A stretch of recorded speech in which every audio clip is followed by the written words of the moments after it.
most series these days around the world, we wouldn't even be here for a fourth test match. But there's something about life, about 5 test matches, that they stay alive. 2 people who played a few 5 test series in their time. It's good to play 5, isn't it? Yes, because it actually is something where you get to know, the real strength and the temperament of both the teams. You will have these ups and downs if they are well-matched teams like India and England are. And I think it's been absolutely riveting cricket all the days. 15 days have been, where you can't really take your eyes off the game. Such a long break, Michael. Apart from playing paddle and sitting in ice baths, what have you been up to? Playing golf. Went to Portugal for a few days just to play a bit of golf. But you've got a good lifestyle, man. You've got to refresh these 5-day games are quite draining for the pundits. I'll just echo what Sony says. 5-day cricket is great. 5 test match series are the ultimate test because you get to find out about players and you get these certain battles, bowlers versus batters, and you look at Crawley and Pope. They've got an issue at the top of the order. The likes of Bumrah and Co probably feel they've got an angle to target. Harry Brooks got that ball that comes back over a course of a 3-match series. These stories don't last, but over a 5-match series, it's only really the good players that survive a 5-match series with quality performances. And so here on Kent Extra Innings, we also talk about what happens between test matches. We talk a lot about what happens in a test match, but Michael, being the person he is, not only spent some days playing golf, but is also messaging his old friend, Harry Maguire. Well, I did notice that India went to spend the day with Man United. I would say that Man United aren't the team to go and try and see to get back to winning ways because they don't know how to win at the minute. My line. I was going to come back to you with that line. I'm just saying. I mean, if all the Premier League teams to go and see, they should have gone 30 minutes away to Liverpool to try and find out how to win. Or maybe seen Pep Guardiola. Well, Pep, he's in town as well. I think Pep's been at the Oasis concerts for the last week or so I'm not too sure what state he's been in. But you were needling Maguire about reminding India the series score. Yeah, well, I just let H know that, maybe reminding you that they might be losing 3 or 4-1. I kind of predicted 3-1, so I'm expecting more of a result this week. I was looking this week thinking, there'll be a lot of rain in Manchester, but it's glorious. This is glorious weather for Manchester. It's not raining. There's a few clouds around, but you expect grey here, Sonny, don't you? Yeah. If it's bright and blue here in Manchester, that would disappoint you, Harsha. So I've given you exactly what you would have expected. I don't mind. It's my dal chawal. Give me weather every day. But I saw that last line that you spoke about. Yes, the series is 2-1. Some analysts believe that if you break it up into days, it's actually 10-5 to India, but that doesn't matter because the series is 2-1. But you admired what you saw on that last day, the fight. Yeah, the never give up attitude, right? Which is so essential, when you're playing a 5-day game.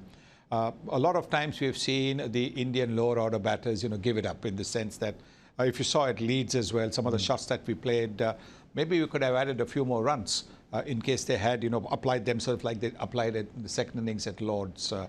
Because, and I keep saying all the time that they do not get easy wickets from the lower order of the opposition, be it England, Australia, South Africa. They're always resistance.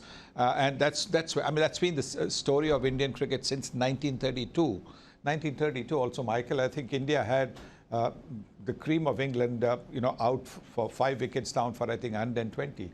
And the last 5 wickets added another 100, almost 200. We went to about 320. Was Harsha presenting back in that day as well? It starts early here in Manchester. The jibes come very early. Sorry, Harsh. Yes, I think therefore what they did at Lord's was admirable. The way they fought right till the end. It's the law of the jungle, isn't it? You pick on the weakest. He could have turned right and said, were you opening the batting in that series? Well, I was about to. You chose. My reply would have been, no, I was opening the bowling. and that's why we couldn't get those 5 wickets out. Last 5 wickets. You had a similar close-fought game. Everyone's comparing this a little bit to that 2005 Ashes that you were such a strong part of. It was here in Manchester that Australia hung in. India could hang in for the draw, but they hung in there. And you called everybody into a huddle straight away, as soon as the game was over, saying there's no shame in a draw or whatever. No, we played great that week. we dominated Australia for the whole 5 days, apart from one session on the third morning where Warney got us with the bat, actually. And to dominate that Australian side over the course of 5 days, you know, and then to look at the balcony, I just saw a few people celebrating a draw that I've been a part of an England side that was in Australia in 2002-03 where we lost 4-1, and a few of those individuals had, I wouldn't say they'd belittled the England side, but they certainly talked down to some of our players, and to just instinctively just look at the balcony and see the likes of John Buchanan, the coach, you know, Hayden Langer jumping around celebrating a draw. I'd never seen the Aussies celebrate a draw. So it's just, you know, in leadership, you sometimes just act on instinct. And the players were down and just wanted to remind them, just have a look. You know, they're celebrating a draw. It's only 1-1. We've got 2 to go. And if we continue with the form that we've shown this week and the previous week at Edgbaston, there was a great chance that we'd win the Ashes. So just, you know, this instinct is very important in captaincy. You look at Ben Stokes on the last morning at Lords.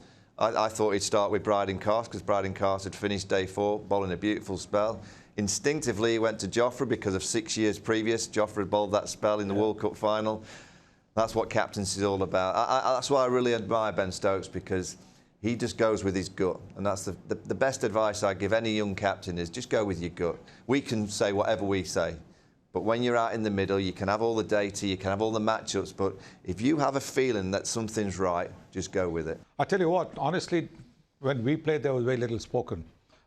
Nothing like this. Yeah, you know, I mean, something like, you know, why don't you go and buy a lottery ticket? You're lucky, or something like that. But you know, nothing. Look at Michael laughing. So nothing like you know what we saw. So I've always felt old-fashioned. Maybe let the ball and the bat do the talking. You expect a little bit more in this case? Yeah, I think so. I mean, I've seen many series over the years that get heated. I very rarely see them dampen down. You know, usually it goes a bit hotter, and Harry Brook's been quite lively with some of his comments. I'm actually surprised India haven't reminded Harry about, you know, missing India trips and missing the IPL on a couple of occasions. Has he avoided India? That's what I'd be saying to Harry Brook. I don't think he is. But especially given his record against spin? Yeah, against spin, and you know, he's tried number 3 and now goes to number 5. You know, there's loads of little plays that teams can kind of try and off-put a certain play. I don't think he's stepped over the line. I don't think anything's gone over that line of, you know, kind of a worry for the game. I think both teams are desperate to win. I thought he brought a bit of drama. Good for television, so bring it on. 2 very watchable teams here. You've often said that you find this England team very watchable. They're the most watchable team I've seen. You know, in my time playing and watching, I just think, like, I'm not saying they're the best team. They've got potential to be very, very good. They're a very dangerous team. But in terms of every day that I've turned up to commentate on England, I've very rarely got in my car or got on the train or got on the taxi back to the hotel and gone, phew, I've had a boring day. Usually, whether it's brilliance, whether it's a bit of disappointment or rubbish at times, they give you so much to talk about. And that's why it's a really enjoyable team to watch. They're now at that stage that, and this series has impressed me more because India have been the better team. Over the course of the 15 days, you mentioned probably 10-5 to India. India have played better cricket for longer periods, but this England side, under Ben Stokes, they find a way of winning the moment. They just seem to have that kind of edge of mentality that when that moment comes, whether it's with the bat at hand, Headingley chasing that score, they win the moment. Edgbaston, they were miles away, and then that partnership from nowhere surprised us with Jamie Smith and Harry Brook. Yes, they lose the Test match, but then they go to Lords, and every time it was on a knife edge, the Rishabh Pant run out. You know, that was a massive play in that Test match. The bowling spells of Ben Stokes. Just that little bit when you kind of sat there going, who's going to win that moment? England throughout the series have generally won it. How have you looked at this side? I mean, all the talk early on was no Rohit, no Virat, no Rohit, no Virat. Now you've come to Manchester. Jadeja's the only one who's played a Test match here in Manchester. Given all that, you think they've done okay, or you expected more? What did you make of it? I think they've done okay. Yeah. They can, and there's always the potential to do even better. But they have not had the, what you could say, the rub of the blue, as I keep calling it. You know, there have been moments, you know, which they have not been able to, you know, catch maybe? Yeah. Yeah, sometimes, you know, you need a little bit of that. And I think that is because of they've been a little short of experience. I don't think Shubman Gill is today in that, you know, that confident sort of situation like Ben Stokes to go by gut instinct. That gut instinct, like Michael said, is absolutely, you know, incredible.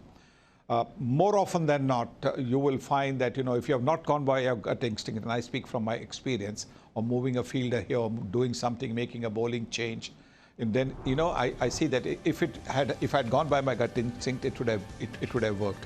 But that takes a little more confidence, and I think Shubman Gill will get that confidence because he's a confident young man. So overall, yes, I think a little disappointed that we are 2-1 down, but very confident that this team, whether it's in the next 2 Test matches or over the next couple of years, is going to bring lots of glory to India.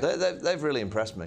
They really have with their skill sets. The one thing when you're trying to build a team, and this is a new Indian team with a new captain, first and foremost, you look, have you got the skill? Yes, they've got the skill. So they've got skill to work with. Have you got the fight? They've got the fight. We've seen that. The next stage is that ultimate stage of can you win the moment? And can you win the key moment? And that's just concentration and someone stepping up and winning that moment for the team. And once you win one big moment, you get so good at winning the next one because you've done it before. And that's all this team's lacking. They just need to win that one critical moment, that one tight game, and I think they're going to fly. But it's a young team that looks to me like it's got all the skill sets to be a dominant force going forward. Yeah, but that's what separates the best from the others, doesn't it? How are you in that moment when it matters? 4th Test, live now. Watch it on TV channels of Sony Sports.